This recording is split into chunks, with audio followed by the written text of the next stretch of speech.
Good morning mga lods. Mga lods, sigit muna tayo doon sa labas mga lods. Ikot muna tayo. Kasi parang hindi yata tumitigil ang ulan mga lods. So, ikot muna tayo sa likod mga lods. Kailangan natin mag-roving kahit umulan. Ayan.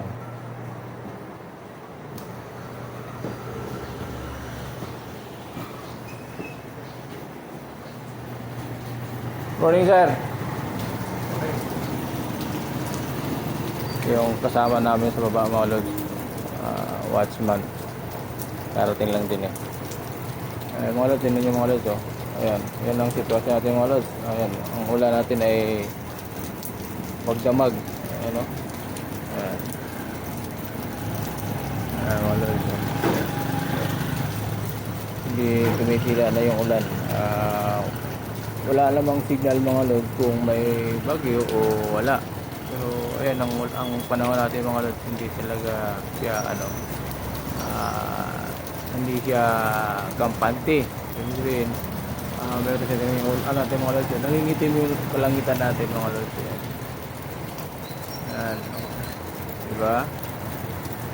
So, yan.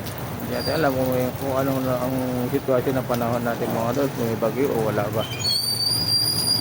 Wala pa namang advice at wala pa naman tayo napapalitaan kung anong meron sa panahong ito. Kasi nga tuloy-tuloy ang ulan mula pa kahapon. Ayan mga lods. Diba? Dahil lang natin, dahil lang paligiran.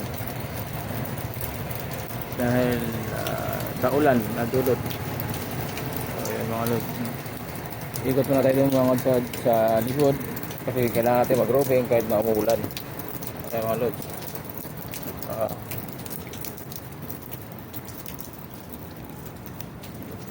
Hindi dahilan mga lods yung ulan para hindi tayo mag-roving kasi nga siyempre meron tayong iniingatang yung binabantayan natin mga lods kasi iniingatan natin yan para walang problema. So ito mga lods, nasa likod tayo. Ayan, nakita tayo sa taas mga lods, sa exit.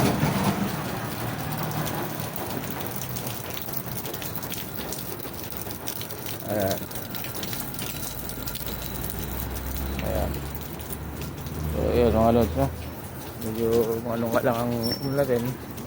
So ayan mga lods, okay naman no? Tahimik naman yung natin mga lods sa paligiran. Ayan. Okay naman tayo rito. So yun, ayan ang kapaligiran natin mga lods. Ayan diba,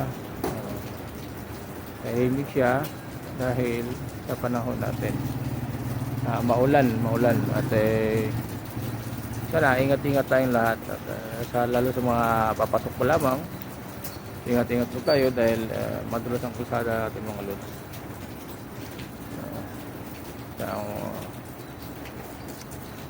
Ayan, so ayan tayo mga lods, ito yung taas natin. Check natin dito mga lods kung ito kasi may gate kasi dito mga lods sa likod. Ayan, okay naman siya. Wala namang problema dito. So balik na tayo mga lods. Ayan no. Ay mga lods, unti-unti na pinapatay mga ilaw kasi nga maaga na. So ayan, unti-unti na siya pinapatay ng ilaw. May ilaw na lang, parte doon may palengke ang kailangan talaga may ilaw.